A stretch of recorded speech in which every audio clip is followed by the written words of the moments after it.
नमस्कार, आप देख रहे हैं एनडीटीवी राजस्थान। मैं हूं आपके साथ मानसी जोशी। एनडीटीवी राजस्थान लगातार आपको चुनाव से जुड़ी सारी जानकारियां दे रहा है। हमारी टीम लगातार आपको हर क्षेत्र के चुनावी मुद्दों से रूबरू करवा रही है।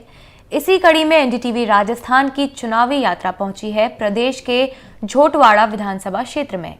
यहां हम आपको बीजेपी और कांग्रेस दोनों ही पार्टियों के प्रत्याशियों से मिलवाएंगे और जानेंगे कि क्या है यहां का चुनावी समीकरण।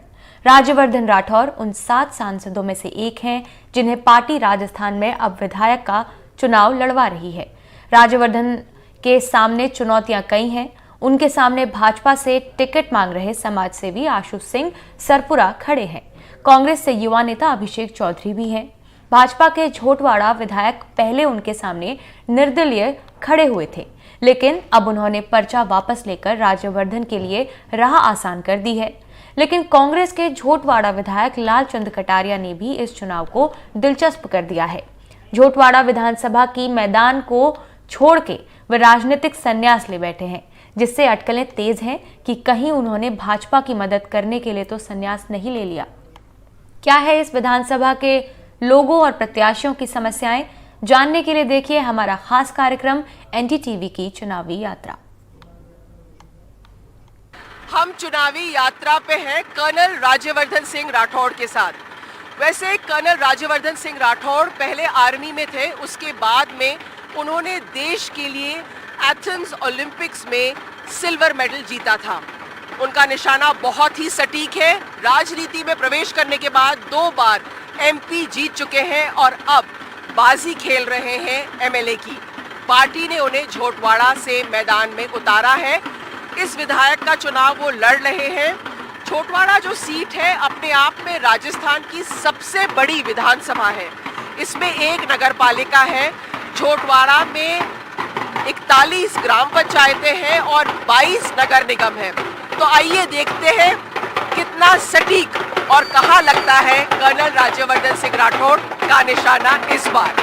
पिछली बार जब राज्यवर्धन राठौड़ ने यहाँ से एमपी का चुनाव लड़ा था तो करीब 3 लाख की बढ़त उनको यहाँ से मिली थी और सिर्फ इस कॉन्स्टिट्यूएंसी झोटवाड़ा से उन्हें करीब 1.5 लाख से ज़्यादा वोट मिले थे। इसलिए पार्टी ने एक सोची समझी रणनीति के तहत 7 सांसदों को यहाँ एमएलए के मैदान में उतारा है, जिनमें से राज्यवर्धन राठौड़ भी एक है। अब राज्यवर्धन राठौड़ के लिए लेकिन ये चुनाव इतना आसान नहीं है, क्योंकि उनके सामने कई चुनौतियां हैं। उन्हीं के गढ़ में कई ऐसे मजबूत कैंडिडेट्स हैं जो उनको चुनौती दे रहे हैं। राज्यपाल जी जो हैं वो अपना उम्मीदवारी भरी थे, लेकिन वो अपना फॉर्म उठा चुके हैं और बसपा उससे फायदा है प्रत्याशी को, क्योंकि जो वोट डाइवर्ट होते हैं वो उनके प्लस में रहेंगे। अब आप मेरे को बताओ यहाँ पे कितने पार्टीज, कितने उम्मीदवार हैं आज की डेट में? आज की डेट में यहाँ 17 उम्मीदवार हैं। बसपा है, राष्ट्रीय लोकदल है, राष्ट्रीय कांग्रेस है, भारतीय जनता पार्टी है और लोक जनशक्ति पार्टी भी है और निर्दलीय भी हैं। बाबा जी यहाँ पे किसका पलड़ा भारी है, क्या लग रहा है आपको? भारतीय जनता पार्टी। बम्बोरी तो भारतीय जनता पार्टी की पंचायत है, क्यों? यह इसको देते हैं वोट हमेशा। और आशु सिंह सुरपुर, उसका भी है वोट। हाँ? उसका भी रहेगा। आशु सिंह सुरपुर का वोट रहेगा? रहेगा 50% रहेगा, क्योंकि लॉकडाउन में, कोरोना लॉक में बहुत बढ़िया सहयोग दिया मेरे लिए, गरीब पुअर मैन के लिए। बीजेपी तो है ही, लेकिन आशु सिंह सुरपुर भी 50% बनाएंगे मतदान। बाबा जी आप बताओ, लालचंद कटारिया जी के नहीं लड़ने से कितना नुकसान हुआ है? वो कोई खास बात नहीं है ना? कोई खास बात नहीं है। अच्छा। और बीजेपी जीतेगी। और बसपा को यहाँ पे टिकट मिल रहा है? कोई नहीं मिलेगा। बसपा के यहाँ पे आने से, बसपा और लालचंद कटारिया जी के नहीं खड़े होने से किसका फायदा हुआ है? किसी का कोई फायदा नहीं है। देखो, लालचंद जी की तो न खड़े होने से उनकी अंदरूनी भावना से वो तो अलग हो गई। फायदा हो रहा है जो बीजेपी को हो रहा है उनसे न खड़े होने से। और ये वो निर्दलीय हैं, वो दोनों को नुकसान कर रहे हैं। बीजेपी की जो नरेंद्र मोदी की जो नीतियां है ना, वो अभी बहुत बेस्ट है। तो उन नीतियों से लोग प्रभावित होकर बीजेपी के साथ ज़्यादा से ज़्यादा जुड़ना चाह रहे हैं लोग बाग। और अशोक गहलोत का? अशोक गहलोत की कांग्रेस की जो नीतियां हैं थोड़ी मतलब जैसे हिंदुत्व के मामले में और भी बहुत सारी ऐसे हैं जो मतलब अभी राजस्थान में जैसे ये बलात्कार मतलब किसानों के प्रति मतलब ये बहुत सारी चीज़ें हैं जो गहलोत के प्रति या कांग्रेस सरकार के प्रति लोगों में बहुत ज़्यादा नाराजगी है। लेकिन आप मेरे को बता रहे थे थोड़ी देर पहले कि कांग्रेस मतलब काम पे कोई वोट नहीं देता है। हाँ। नहीं, काम पे नहीं, लेकिन जो नीति है शासन चलाने की वो नीति बेस्ट इज नरेंद्र मोदी या भाजपा। देखो, काम के अनुसार अगर वोट मिलता है तो कांग्रेस की गवर्नमेंट ही आएगी, और लोग बाग अगर और किसी भी चीज़ को लेकर के उठते हैं तब वोट कैसे पड़ते हैं उसका तो अब वोट पड़ने के बाद में ही पता पड़ेगा। तो हवा क्या चल रही है?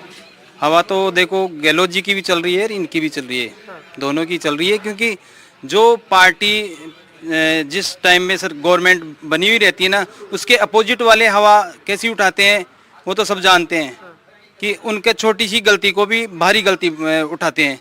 उस हिसाब से तो देखो हवा तो दोनों की हर बार 1/1 का चांस रहता है, बाकी अब की बार टक्कर है दोनों में। अच्छा, यूथ के लिए इश्यूज क्या है, मुद्दे क्या है, यूथ क्या चाहता है? इश्यूज तो कुछ भी नहीं है, बस इतना है कि बस गर्ल्स के लिए थोड़ा सा प्रोटेक्ट करना चाहिए उन्हें। जैसे गर्ल्स को अगर रेप केसेस हो रहे हैं तो उन्हें थोड़ा कम करें। जैसे बहुत सी जगह है जहाँ पे गर्ल्स को अभी तक भी कुछ चीज़ें अवेलेबल नहीं है, वहाँ पे उन्हें प्रोवाइड की जाए। अभी जैसे हम हैं, कई पेरेंट्स भी नहीं समझते इन चीज़ों को, बस वहाँ जाकर थोड़ा सा तो वो तो बस एमएलए वगैरह ही करें, बीजेपी को लाएंगे तो बहुत सी चीज़ें होंगी। जैसे कांग्रेस ने इस बार कितना घोटाला कर दिया, अब मोदी जी ने G20 में कितना अच्छा काम किया और भी बहुत अच्छे काम किए। हम लोग आपके साथ चुनावी यात्रा पे हैं, तो सबसे पहले क्या सोच के जो सांसद हैं उनको एमएलएज का चुनाव लड़ाने का क्या रणनीति है? देखिए, ये तो पार्टी की अपनी अपनी स्ट्रैटेजीज होती हैं। क्रिकेट टीम के अंदर कौन पहले बल्लेबाजी करे, कौन तीसरे चौथे स्थान पे रहे, ये तो टीम की उस परिस्थिति को देखकर है। लेकिन आप इसको इस रूप से देखिए कि प्रधानमंत्री मोदी जी के पास काम करने का अवसर सबसे बड़ा अवसर होता है, सीखने का भी और काम करने का भी। अब हम वहाँ 10 साल रहे प्रधानमंत्री जी के साथ, अब नए लोगों को मौका मिलेगा उनके साथ रहने का। हमने बहुत कुछ सीखा है, प्रधानमंत्री जी ने हमारा काम भी परखा है, हम सभी सांसदों का। अब हम जब नीचे जाके काम करेंगे तो राज्य सरकार और केंद्र सरकार के बीच में जो सामंजस्य होगा, जो सिंक्रोनाइजेशन होगा, ताल में ताल मिला के काम करना होगा, वो और आसान हो जाएगा। वही रीति रिवाज जो प्रधानमंत्री मोदी जी लेकर आए हैं इस नए राजनीतिक युग के अंदर, नए भारत में, वो राजस्थान में भी होगा, मध्य प्रदेश में भी होगा, जहाँ जहाँ सांसद गए हैं। तो एक यही कारण हो सकता है, बाकी तो सीनियर लीडरशिप ज़्यादा जानती है जिन्होंने ये तय करा है। आपके लिए ये क्षेत्र नया नहीं है क्योंकि आप तो यहाँ से एमपी भी रह चुके हैं, लेकिन झोटवाड़ा में जो जिस तरह से निर्दलीय सामने खड़े हो गए थे, उनको आप कितनी बड़ी चुनौती मानते हैं? भारतीय जनता पार्टी के राज्यपाल जी जो यहाँ पे पहले प्रत्याशी थे, यहाँ पे पहले विधायक भी रह चुके हैं, वो सामान्य तौर पे तैयारी कर रहे थे। न उन्हें अंदाजा था, न मुझे अंदाजा था कि कोई परिवर्तन होगा।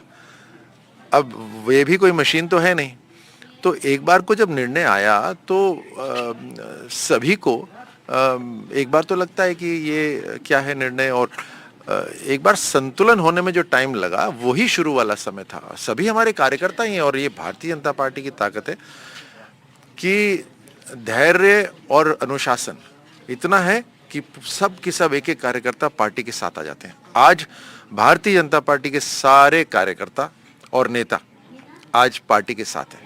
अब हम सब मिलकर चुनाव लड़ रहे हैं। ये जो कॉन्स्टिट्यूंसी है सबसे बड़ी है राजस्थान में, मतलब बहुत ज्यादा पॉपुलेशन है यहाँ पर, वेरी यूनिक, और आधा 50-50 है, ग्रामीण भी है, शहरी भी। How will you describe the constituency? ये वाकई में बहुत यूनिक एक विधानसभा है। सबसे पहले तो पूरे राजस्थान में 200 विधानसभा में से सबसे बड़ी विधानसभा है। यहाँ 4,30,000 वोट हैं, तकरीबन 2 गुना सबसे। दूसरा, ये एक ऐसी विधानसभा है जो शहरी क्षेत्र भी है, जिसमें पॉश लोकेलिटीज भी हैं, ग्रामीण भी है, और सेमी रूरल सेमी अर्बन भी है। तो ये बड़ी कॉम्प्लेक्स कॉन्स्टिट्यूंसी है। तो यहाँ पे अर्बन डेवलपमेंट की भी ज़रूरत है और रूरल डेवलपमेंट की भी ज़रूरत है।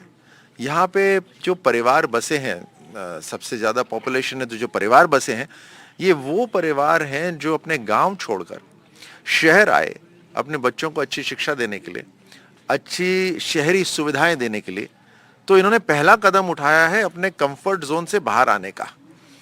उस समय जो पुराना भारत था उसमें आगे बढ़ने के लिए आपको शहरों के पास आना पड़ता था। आज प्रधानमंत्री मोदी जी जिस तरह का नया भारत बना रहे हैं उसमें गांव के नजदीक ही आपको सभी सुविधाएं उपलब्ध होंगी। ये जो आपके जीवन के जो अनुभव होते हैं ये सब इंटरमिंगलिंग होते हैं, आप लगातार उसको आप इस्तेमाल भी करते रहते हैं। और मेरी लाइफ में एक एजुकेशन भी बहुत बड़ी है। सेना में रहा तो बिल्कुल ग्रास रूट से सेना में एजुकेशन हुई, ट्रेनिंग हुई। खेलों में गया तो किताबों से सीखना पड़ा, इंटरनेट पे जाके सीखना पड़ा, मतलब बेसिक से हमने शुरू करा और फिर जाके अंतर्राष्ट्रीय लेवल तक पहुंचे। राजनीति के अंदर भी राजनीति में तो मेरे जैसे व्यक्ति जिसकी 4-4 पीढ़ियां सेना में है, हमारा राजनीति से दूर दूर कोई रिश्ता नहीं था, तो मेरे जैसा व्यक्ति तो प्रधानमंत्री मोदी जी के युग में ही राजनीति में आ सकता था, जहां काम की वजह से लिया जाता है, आपके नाम की वजह से नहीं। जो राजस्थान की कांग्रेस सरकार है उसने पिछले 5 साल केवल सर्वाइवल का काम करा कि कुर्सी बचा के रखो किसी भी कीमत पर। अंदरूनी लड़ाई रही और पूरे राजस्थान में अपराध बेलगाम हुआ, बेरोजगारी कई गुना बढ़ गई और भ्रष्टाचार और लूट जबरदस्त हुआ। तो राजस्थान को तो इन्होंने बख्शा ही नहीं, हर तरह से, चाहे महिलाएं हो, दुष्कर्म में राजस्थान नंबर 1, 35,000 महिलाओं के साथ, 35,000 महिलाओं के साथ यहाँ पर उनका शोषण हुआ, अपराधों में नंबर 1। यहाँ पर किसानों को नहीं बख्शा गया, आप बाजरा एमएसपी पे नहीं खरीदा गया, फर्टिलाइजर सही तरह पहुंचाया नहीं गया, पानी की मांग करते थे तो लाठी बजाते थे। पर वो कह रहे समाज कल्याण योजनाओं पे हम चुनाव लड़ रहे हैं। मैं आता हूँ उसके ऊपर। सो न किसानों को बख्शा, न युवाओं को बख्शा, पेपर लीक हुए, बार बार पेपर लीक हुए। आरपीएससी में जो पॉलिटिकल नियुक्ति होती है वही पैसा लूट रहे हैं। वो कौन कर रहा है पॉलिटिकल नियुक्ति? सीएम कर रहे हैं। सो चाहे युवाओं को नहीं बख्शा, महिलाओं को, किसानों को, किसी को। लॉ एंड ऑर्डर, कन्हैया जैसे गर्दन काटी गई, वीडियो बनाया गया, न जाने कितने कन्हैया मारे गए होंगे। तुष्टिकरण हुआ, आज पलायन हो रहा है राजस्थान के अंदर। पुराने जयपुर से लोग शहर को छोड़ छोड़ के, अपने घर छोड़ छोड़ के जा रहे हैं। मालपुरा के अंदर हो रहा है, अनेकों स्थान ऐसे बर्बाद कर दिए। तो ये सारी चीजें जो है ये इसी कारण से हुई है क्योंकि केवल कुर्सी की चिंता थी और किसी की चिंता नहीं थी। और दूसरी तरफ प्रधानमंत्री मोदी जी की योजना, अब आपने जो मेरे से दूसरा प्रश्न करा कि ये समाज सेवी योजनाएं लेकर आ रहे हैं, कब लेकर आए? चुनाव से 2 महीने पहले। ये कौन सी समाज सेवी योजनाएं होती हैं? प्रधानमंत्री मोदी जी चुनाव के 1 महीने के अंदर अंदर समाज सेवी योजनाएं लॉन्च कर देते हैं। ये गहलोत सरकार ये दूसरा चुनाव से 1 महीने पहले बता रहे हैं। इसको कहते हैं रेवड़ी बांटना। अब आपका थोड़ा सा पर्सनल स्टाइल ऑफ कैंपेनिंग पे अगर मैं पूछूं तो एमपी का चुनाव लड़ना और एमएलए का चुनाव लड़ने में क्या फर्क है? Is it more sort of more micro, ज्यादा लोगों से संपर्क? बिकॉज पहले एज एन एमपी आप एमएलए पे डिपेंड करते हैं। मैं तो राजनीति में 2014 में ही आया था, तो मैंने तो आके जो प्रथा चल रही थी उसको देखा। राजस्थान में तो कम से कम एक ऐसी प्रथा है कि यहाँ पे विधायक ही होते हैं सब कुछ करता धरता। तो वही सांसद का चुनाव लड़वाते हैं, वही नीचे पार्षदों को चुनाव लड़वाते हैं, सरपंचों, वही सब मैनेजमेंट करते हैं। यहाँ तक कि अगर आपको विधानसभा में जाना भी है तो पहले आपको अनुमति लेनी पड़ती है विधायक से कि मैं जाना चाहता हूँ। तो अब जैसी प्रथा थी वैसी थी। लेकिन लोकसभा में आपको बड़ी जिम्मेदारियां हो जाती हैं, नीतियां बनाना है और दिल्ली में रहना होता है। साथ में मेरे पास प्रवक्ता की जिम्मेदारी रही इस बार, तो न्यूज़ के साथ आप लोग बख्शते तो है नहीं किसी को, तो हर 1 घंटे में खबर आती है, तो पूरी तैयारी के साथ करना पड़ता है। उससे पहले सूचना प्रसारण में था, फिर पूरी 450 न्यूज़ चैनल्स वगैरह, तो वहाँ तो आग लगी रहती थी, तो वहाँ बहुत बड़ी जिम्मेदारी थी। अब जब विधानसभा का चुनाव लड़ रहे हैं तो ये 1 to 1 का है और मैं बहुत इसको एंजॉय कर रहा हूँ, आनंद है। देखिए राजनीति के अंदर असली राजनीति तो इसी लेवल पर होती है जब आप एक एक व्यक्ति को जानते हैं कि वो क्या करते हैं, उनके परिवार क्या करते हैं, वो कितना आपके साथ मजबूती के साथ खड़े रहते हैं। तो यहाँ तो उनके सबके घुल मिलकर बीच में रहने का अवसर मिल रहा है। तो मेरी राजनीतिक एजुकेशन अब पूरी सर्कल आ रही है। मैं प्रधानमंत्री जी को धन्यवाद देता हूँ इसके लिए कि he is completing my education. अब यहाँ पे रहूँगा, राजस्थान यहीं जन्मा हूँ, यहीं पर ही, यहीं का वोटर रहा हूँ मैं 1990 से, तो यहीं पर ही काम करने का अवसर मिलेगा, इन सब के साथ रहकर काम करने का अवसर मिलेगा, बिल्कुल घुल मिलकर काम करने का अवसर मिलेगा और एग्जीक्यूटिंग एजेंसी हो जाएंगे हम। ये बहुत बड़ा एक डिफरेंस है। देखिए सांसद आप नीति बनाते हैं और आप पैसा भेजते हैं राज्य सरकार को, लेकिन नीचे एग्जीक्यूशन वो राज्य सरकार की जिम्मेदारी हो जाती है। तो अब हम राज्य सरकार के रोल में जब आ रहे हैं तो यहाँ पे जितनी भी काम करने वाली एजेंसीज हैं, अधिकारी हैं, वो हमारे हाथ में होंगे, यानी एक एक पाई का हिसाब कर सकते हैं, उसको कितनी जल्दी काम हो। प्रधानमंत्री मोदी जी ने जैसे गति शक्ति बनाया वो राजस्थान में भी होगी। यहाँ पे क्या होता है, सड़क बिछाते हैं, 2 महीने बाद सड़क खोद देते हैं, उसको फिर थोड़ा मोड़ा रिपेयर करते हैं, फिर 2 महीने बाद फिर खोद देते हैं। पहले पाइपलाइन बिछाई, उसके बाद में फाइबर ऑप्टिक डाला, हर बार कुछ नया कर देते हैं। मैंने किसी से पूछा ऐसा क्यों होता है, तो किसी ने बोला ये तो योजनाबद्ध तरीके से हो रहा है, कॉन्ट्रैक्टर्स को पता है कि हल्की फुल्की सड़क बनाओ क्योंकि 2 महीने बाद टूटनी है। ऐसे काम हो सकता है क्या? मोदी जी को देखिए, वो एक ब्लैक बोर्ड पे लिख देते हैं, कंप्यूटर पे लिख देते हैं कि यहाँ पर अगले 2 महीने तक 3 महीने तक आपको क्या विकास करना है। तो सड़क वाला बोलता है मुझे सड़क बनानी है, जो फाइबर ऑप्टिक वाला बोलता है मुझे लाइन ले करनी है, पानी वाला बोलता है मुझे लाइन लेकर, फिर बोलते हैं अब सब एक साथ मिलकर कर दो। उसको पैसा भी बचता है और काम भी पक्का होता है। ये जरूरत है, ये कोऑर्डिनेशन की जरूरत है। तो राजस्थान में काम करने का अब अवसर मिल रहा है और जीत निश्चित है। आपका अगला प्रश्न यही होगा तो मैं बता देता हूं, भाजपा की जीत निश्चित है और राजस्थान के अंदर राम राज्य स्थापित होगा। जम के काम करेंगे यहाँ पे। Last question, as a sportsman, as a marksman, क्या टारगेट है? Always bullseye? झोटवाड़ा विधानसभा का प्रत्याशी हूं, मेरा पूरा का पूरा फोकस झोटवाड़ा पर है। एक एक ढाणी, एक एक गांव जाएंगे, एक एक वार्ड में, एक एक कॉलोनी में जाएंगे, एक एक घर में जाएंगे और सबको भरोसा है, मुझ पे भरोसा है और खास तौर से प्रधानमंत्री मोदी जी की मोदी गारंटी के ऊपर भरोसा है। इसीलिए 100% यहाँ पे चुनाव तो जीतेंगे ही, हम एक बड़े मार्जिन के साथ भी जीतेंगे और उसके बाद काम भी जमकर होगा। अगले 5 साल राजस्थान और खास तौर से झोटवाड़ा, उसका विकास निश्चित है क्योंकि भाजपा आ रही है।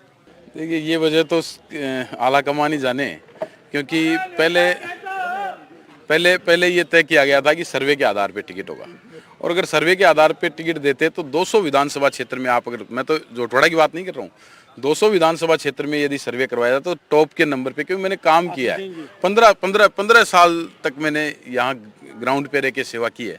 उस बदौलत मेरे को तो पूछने की आवश्यकता नहीं थी और सर्वे करवाने की भी आवश्यकता नहीं थी, क्योंकि चारों तरफ पता है कि मैंने काम किया और अगर सर्वे के आधार पर टिकट देनी तो मुझे ही देते। लेकिन ये उनका फैसला है और निश्चित तौर पे ये उन्होंने सोचा होगा कि भाई सांसद महोदय का चेहरा बड़ा है और उनको हम टिकट देके भेजेंगे तो निश्चित तौर पे जीत जाएंगे। लेकिन उनको ये नहीं पता था कि सांसद साहब को 10 साल पब्लिक ने दिए हैं और वो क्षेत्र में कभी भी एक बार भी नहीं आए, न कभी काम करवाए, न कभी किसी के फ़ोन उठाए और 5-5 पीए रखते हैं, एक को फ़ोन करते हैं, दूसरे के नंबर मिलते हैं, दूसरे को करते हैं, तीसरे के मिलते हैं, लास्ट में पता लगा साहब बिजी हैं, मिलेंगे नहीं। तो इस तरीके का ये रवैया रहा। तो आज आप देखिए कि झोटवाड़ा विधानसभा क्षेत्र में वैशाली नगर भारतीय जनता पार्टी का गढ़ कहा जाता है। आप सब देख रहे हैं कि सब बुजुर्गों ने, मातृशक्ति ने, युवा शक्ति ने, सब ने मिलकर आशीर्वाद दिया है। ये कहीं ना कहीं वो पीड़ा सबको है कि हमें इस बार देखिए, अब बीजेपी हो चाहे कांग्रेस हो, विधानसभा चुनाव में नेता राष्ट्र के नाम पे, देश के नाम पे वोट मांगने आते हैं, लेकिन विधानसभा चुनाव का इससे कोई लेना देना नहीं है। ये चुनाव उस स्थानीय व्यक्ति का होता है जो उनके फ़ोन उठाए, उनके काम करे। और ये बात सबको समझ में आ चुकी है कि उनको व्यक्ति चाहिए, सिंबल नहीं चाहिए। सिंबल की बात आएगी तो देखेंगे 2024 में सब लोग अपना निर्णय करेंगे। बड़े ही रोमांच के साथ युवाओं में जोश है, उत्साह है और शानदार तैयारी चल रही है। अभिषेक, आप लोहावट से तैयारी कर रहे थे, अचानक ऐसा क्या हुआ कि पार्टी ने आपको झोटवाड़ा से अपना प्रत्याशी बनाकर उतारा और इसको किस तरीके से? झोटवाड़ा प्रदेश की एक बड़ी विधानसभा है और ख़ास तौर पर तकरीबन 4.25 लाख मतदाताओं में झोटवाड़ा एक ऐसी विधानसभा है जिसमें सबसे ज़्यादा युवा मतदाता है और सबसे ज़्यादा प्रथम बार मतदान करने वाली मतदाता भी झोटवाड़ा विधानसभा में ही है। भारतीय राष्ट्रीय छात्र संगठन के सिपाही हैं, कांग्रेस पार्टी का हरावल दस्ता संभालते हैं।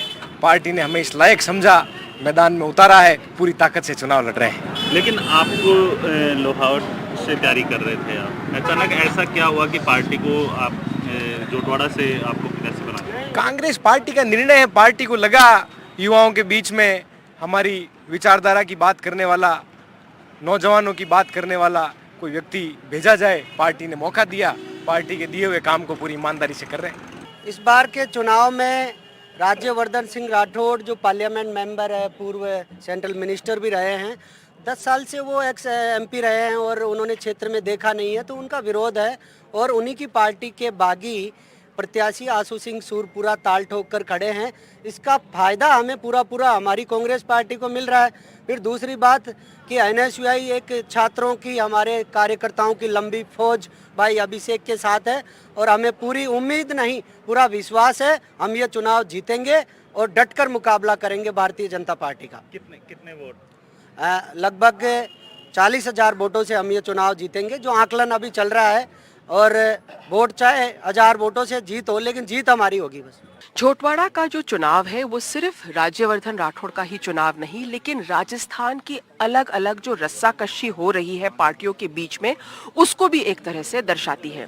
राजपाल शेखावत, जो वसुंधरा राजे के करीबी माने जाते हैं, आखिरकार उन्होंने अपना नामांकन वापस ले लिया है। यानी कि जो बीजेपी में गुटबाजी है उसे कैसे न कैसे संयम, उस पर लगाम कस ली गई है। दूसरी ओर लालचंद कटारिया, जो अशोक गहलोत के कैबिनेट मंत्री रहे हैं, उन्होंने ऐन वक्त पे राजनीतिक संन्यास क्यों लिया है, इस पे सबसे बड़ा सवालिया निशान लगा हुआ है। यानी कि राज्यवर्धन राठौड़ की चुनावी यात्रा में राजस्थान के ये अलग अलग जो पहलू है वो भी साथ चल रहे हैं।